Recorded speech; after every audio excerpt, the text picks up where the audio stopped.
உச்சநீதிமன்றத்தில் அளித்த வாக்குறுதிப்படி கடற்படை வீரர்களை திரும்ப இந்தியாவுக்கு அனுப்பாவிட்டால் கடும் விளைவுகளை சந்திக்க வேண்டியிருக்கும் என்று இத்தாலிய அரசுக்கு பிரதமர் மன்மோகன் சிங் எச்சரிக்கை விடுத்துள்ளார்.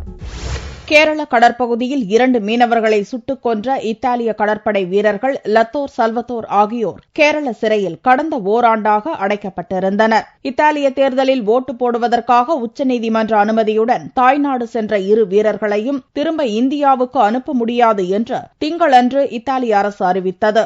இவ்விவகாரத்தை பார்லிமென்டில் கேரள எம்பிக்கள் 2வது நாளாக புதன்கிழமையன்று கிளப்பினர். இந்த சர்ச்சை குறித்து லோக்சபாவில் பதிலளித்த பிரதமர் மன்மோகன் சிங், இத்தாலிய கடற்படை வீரர்கள் விவகாரம் குறித்து பார்லிமென்டில் விவாதம் நடத்த அரசு தயாராக இருப்பதாக கூறினார். உச்சநீதிமன்றத்துக்கு அளித்த உறுதிமொழிப்படி மார்ச் 24ஆம் தேதிக்குள் 2 வீரர்களையும் இத்தாலி திருப்பி அனுப்பியே ஆக வேண்டும் என்று திட்டவட்டமாக தெரிவித்த மன்மோகன் சிங், உச்சநீதிமன்றத்துக்கு அளித்த வாக்குறுதியை மதிக்காவிட்டால் கடும் விளைவுகள் ஏற்படும் என்றும் தெரிவித்தார். இதனால் 2 நாடுகளிடையே உறவு பாதிக்கப்படும் சூழல் உருவாகும் என்றும் மன்மோகன் கூறினார்.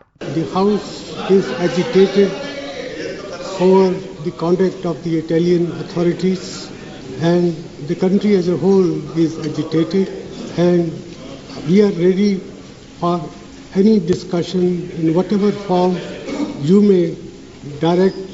We are ready to discuss it at a proper time. You can fix the time any time. இதனிடையே இந்தியாவுக்கான இத்தாலிய தூதர் டேனியல் மஞ்ச்னி டெல்லியில் கூறுகையில், இப்போது ஏற்பட்டுள்ள நெருக்கடிக்கு தீர்வு காண்பதற்காக 2 நாடுகளும் முயற்சிகள் மேற்கொண்டு வருவதாக தெரிவித்தார். உயிரிழந்த மீனவர்களின் குடும்பங்களுக்கு நீதி கிடைக்கச் செய்யும் நோக்குடன் டெல்லியில் முகாமிட்டுள்ள கேரள முதல்வர் உம்மன் சாண்டி காங்கிரஸ் தலைவர் சோனியா பிரதமர் மன்மோகன் சிங்கை சந்தித்து இத்தாலிய வீரர்களை இந்தியாவுக்கு கொண்டு வருவதற்கான சட்ட வழிமுறைகள் குறித்து ஆலோசனை நடத்தினார்.